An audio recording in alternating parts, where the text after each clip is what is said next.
The unemployment rate is a magic monthly number that economists, politicians, and journalists love to obsess over. It's one of the most closely watched economic indicators, but it's far from the last word on jobs. Sure, it measures how many people in the workforce didn't have a job last month, but the workforce only includes people who have a job or are actively looking for work.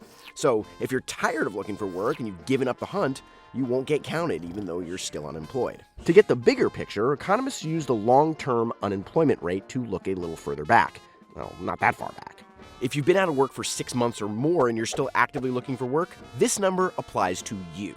It's a subset of the bigger unemployment number, and it's basically a measure of how tough it is to find a new job. Now, let's say you have a part-time job even though you want to work full-time. That's yet another indicator. And there's a separate measure of how many adults are working or actively applying for jobs. That's the labor force participation rate. Okay, so what's the real unemployment number? Well, real is pretty subjective, but if you add up all the unemployed people who want to work but aren't looking, plus all the people who've given up, plus all the people working part-time even though they want to work full-time, you get a much higher number. That discrepancy is so big that on many months, the real number is almost twice as high.